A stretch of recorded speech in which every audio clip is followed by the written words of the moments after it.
नमस्कार देवियों और सज्जनों। हम लोग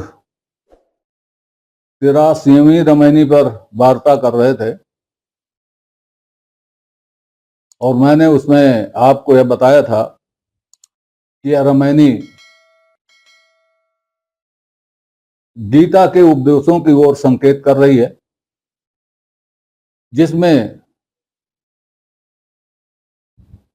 पहले अध्याय को देखने से तो यह लगता है, दूसरे अध्याय को, पहले और दूसरे अध्याय को देखने से तो यह लगता है कि महाराज श्री कृष्ण अर्जुन को युद्ध के लिए उकसा रहे हैं। लेकिन बाद के अध्यायों को देखने से ऐसा लगता है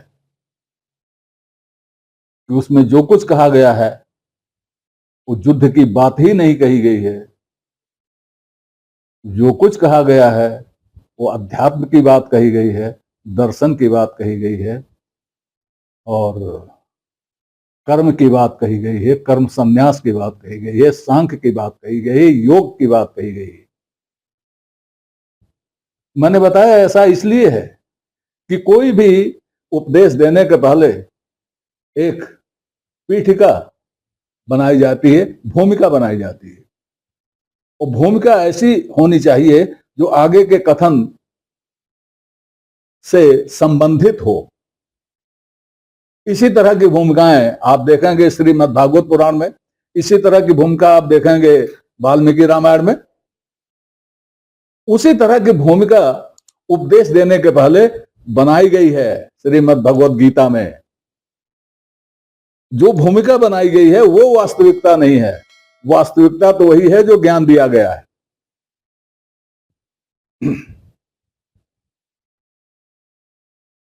तो यह 83वीं रमैनी उससे संबंधित है। उसको अगर यह समझा जाएगा गीता को कि ये क्षत्रिय कर्म करने का उपदेश दिया जा रहा है तो गलत समझा जाएगा। वह तो उपदेश दिया जा रहा है कर्मण्येवाधिकारस्ते मा फलेषु कदाचन का उपदेश दिया जा रहा है, कर्म का उपदेश दिया जा रहा है, मार काट का उपदेश नहीं दिया जा रहा है, क्षत्रिय धर्म का उपदेश नहीं दिया जा रहा है। गीता सबके लिए है, खाली क्षत्रियों के लिए नहीं है, गीता सबके लिए है। खैर ये लंबी चर्चा है, व्याख्या जैसा शब्द आए, जैसा अर्थ आए वैसी व्याख्या करने का व्याख्याकारों का अधिकार है। उसी अधिकारों में से थोड़ा सा मैं भी प्रयोग कर रहा हूं। अब हम वार्ता करते हैं 84वीं रमैनी पर। यह बीजक रमैनी की अंतिम रमैनी।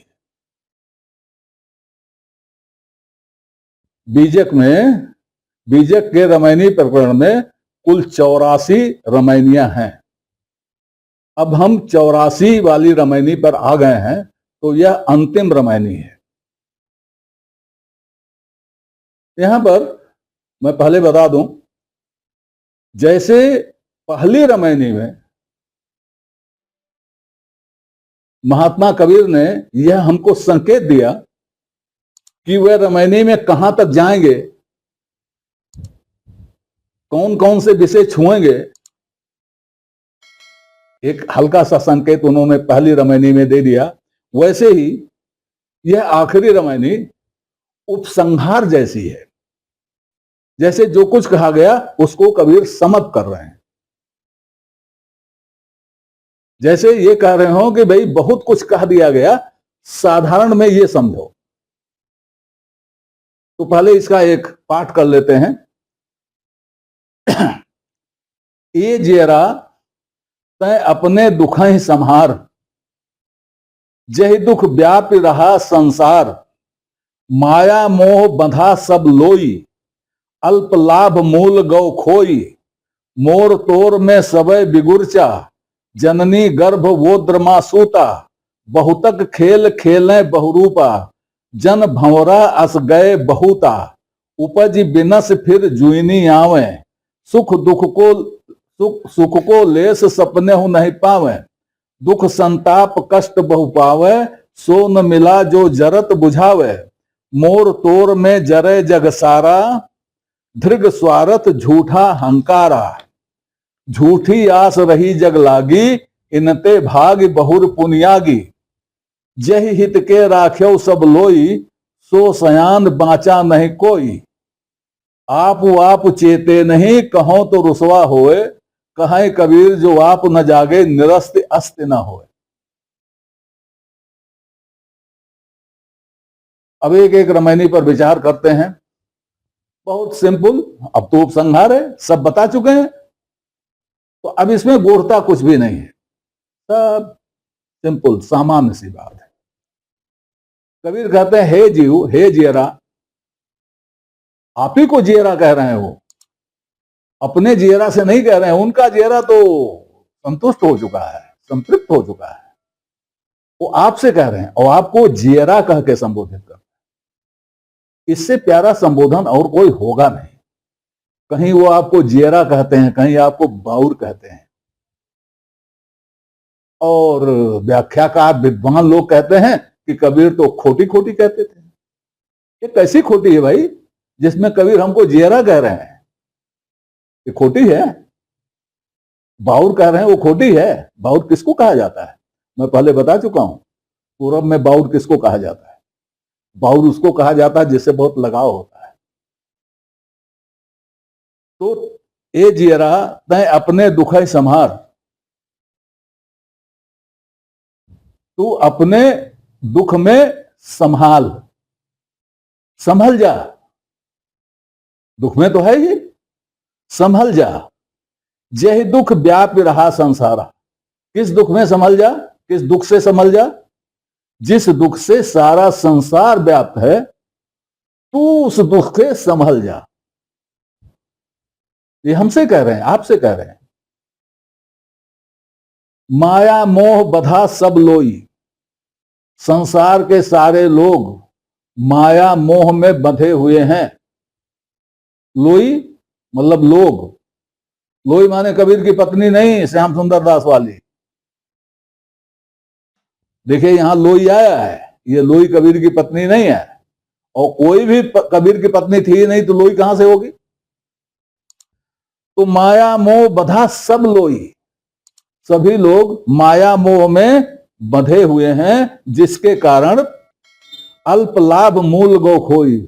थोड़े से लाभ के लिए पूरा मूल गंवा दिया। मूल क्या है? मूल है अपनी स्थिति, स्वरूप स्थिति। मूल है अपना आत्म, मूल है अपनी आत्मा, मूल है अपना जीव। थोड़े से लाभ के लिए हमने अपने आप को गंवा दिया, अपने आप को हम खो गए थोड़े से लाभ के लिए। जिन माया मोह बधा सब लोई, अल्प लाभ मूल गौ खोई। मोर तोर में सबे बिगुरचा। संसार में जितने मनुष्य हैं या जितने प्राणी हैं, सब उलझे हुए हैं, बिगुर्च हुए हैं, उलझे हुए हैं। किसमें? मोर तोर, मेरा तेरा उसका, मेरा तेरा उसका, मेरा तेरा उसका, इसी में सब उलझे हुए। मोर तोर में सबे बिगुर्चा, जननी गर्भ बोद्रमा सूता। और इसी मोर तोर के चक्कर में पड़ गए, इसी माया मोह में बधे होने के कारण लोग क्या होता है? जननी गर्भ बोद्रमा सूता। गर्भ में आते हैं, जाते हैं, फिर गर्भ में आते हैं, फिर जाते हैं। ये आवागमन का चक्कर इसीलिए लगा हुआ है। माता के गर्भ में आकर सोते हैं और फिर आते हैं और फिर जाते हैं, फिर माता के गर्भ में आकर सोते हैं। बहुतक खेल खेलें बहुरूपा, भांत भांत के रूप बनाकर। मूल नहीं है वो, मूल तो एक ही है, लेकिन हम रूप बनाए हुए हैं। अरे पांडे, तिवारी, सिंह, ये रूपी तो है। छोटा साहब, बड़ा साहब, बाबू, अफसर, ये रूपी तो है। बाबा, बड़ा बाबा, महंत, ये रूपी तो है। ये टीका, वो टीका, दाएं टीका, बाएं टीका, रूपी तो है। तो बहुतक खेल खेलें बहुरूपा। विभिन्न प्रकार के रूप बना करके विभिन्न प्रकार के खेल खेलते। जन भौरा अस गए बहुता, जैसे भौरा होता है ना, इधर उधर मन मन मन मन मन, यहां भी वहां भी वहां भी वहां भी, इधर उधर, फूल पे भी पत्ते पे भी, इधर भी उधर भी, सब जगह मर्राता रहता है। वैसे बहुतक खेल खेले बहुरूबा, जन भौरा अस गए बहुता, ऐसे भौरे बहुत चले गए, ऐसे भौरे बहुत चले गए। उनकी भी क्या हाल होती है, कवियों की दृष्टि में उनकी क्या हाल होती है। वो संपुट में फंस गए, क्या हुआ, ये हुआ वो, ये कवि लोग कहते हैं, लेकिन कबीर उसी का सहारा लेकर के कहते हैं ऐसे भौरे बहुत चले गए, अस भौरा जन भौरा अस गए बहुता। मनुष्य रूपी इस प्रकार के भौरे बहुत लोग चले गए। उपज बिनस फिर रुई नहीं आवे, पैदा होते हैं, नष्ट होते हैं और फिर यौन में आते हैं। 84 लाख फिर आते हैं, सुख को लेस सपने हो नहीं पावे। जो सुख है, सुख जिसको कहते हैं, सुख जिसको कहते हैं, उसका लेस मात्र भी नहीं पाते। और जिसको सुख समझते हैं वो सुख है ही नहीं, जिसको सुख समझते हैं वो सुख है ही नहीं। वो सुख को, उस सुख को सुख कैसे कहें जो दुख पैदा करता है। जितने सुख हैं संसार में वो सब दुख पैदा करने वाले हैं।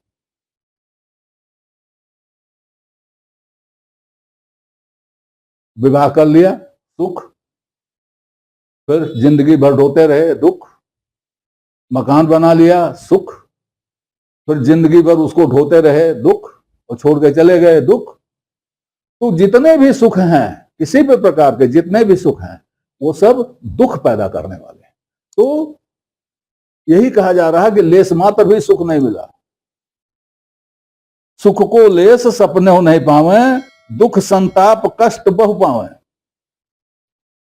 दुख संताप और कष्ट बहुत सा पाते हैं, सब पाते हैं, लेकिन वो नहीं मिलता जो जलते हुए को बुझा दे। वह नहीं मिलता जो ठंडक पहुंचा दे। वो नहीं मिलता जो लगी हुई आग को बुझा दे। ये लगी हुई आग को बुझाने वाला कौन है? लगी हुई आग को बुझाने वाला योग्य गुरु है। वो नहीं मिलता, बाकी सब मिलते हैं, लेकिन कोई योग्य गुरु ऐसा नहीं मिलता जो जिंदगी बना दे, जिंदगी संवार दे, सुख का रास्ता दिखा दे, अपनी स्थिति को पहचानवा दे, स्वरूप स्थिति का ज्ञान करा दे। मोर तोर में जरे जग सारा, सारा संसार मोर तोर में जग रहा है, जर रहा है, जल रहा है। सब जग जरता देखिया अपनी अपनी आग, कबीर की साखी है ये। ऐसा कोई ना मिला जासे रहिए लाग। वही है, इन दोनों चौपाइयों का यही भाव है कि दुख संताप सब हो रहा है, जल रहे हैं सब, लेकिन ऐसा नहीं मिल रहा कोई जो आग बुझा दे। ऐसा कोई ना मिला जासे रहिए लाग, क्योंकि सब जल रहे हैं। तो बुझाएगा कौन? जो नहीं जल रहा होगा। तो जो नहीं जल रहा वो मिलता ही नहीं, सब जल रहे। मोर तोर में जरे जग सारा, दृग स्वार्थ झूठा अहंकारा। ऐसे स्वार्थ को धिक्कार है, ऐसे झूठे अहंकार को धिक्कार है।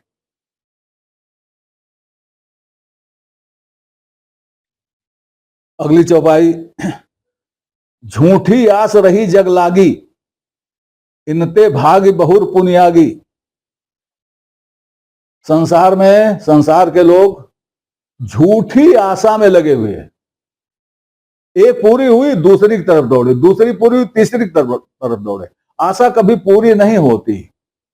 किसी शायर ने कहा है, कुछ शब्द इधर उधर होंगे, हजारों ख्वाहिशें ऐसी कि हर ख्वाहिश पे दम निकले, बहुत निकले मेरे अरमान लेकिन फिर भी कम निकले। कभी पूरी नहीं होती। तो झूठी आस रही जग लागी, इनते भाग बहुर पुनियागी। अगर कोई इनसे भागने की कोशिश करता है तो फिर उसी तरह की किसी आशा में गिर जाता है। संसार को छोड़ने का मन बनाया तो स्वर्ग की आशा में गिर गया। तो झूठी आस रही जग लागी, इनते भाग बहुर पुनियागी, जहि हित के राख्यो सब लोई, सो सयान बाचा नहीं कोई। जिसको जिसको हित समझा और जिसको जिसको लगा कि हमारा हित कर देगा, जिसको जिसको लगा कि ये सयान है, सज्ञान है, ये ज्ञानी है, कोई नहीं बचा, कोई नहीं बचा। सब इसी में आके फंस गए। क्यों? आप वाप चेते नहीं, कहां कहो तो रुसवा होए। कहें कबीर जो आप न जागे, निरस्त अस्त न होए। जब कोई अपने आप से नहीं चेतेगा तो यही होगा।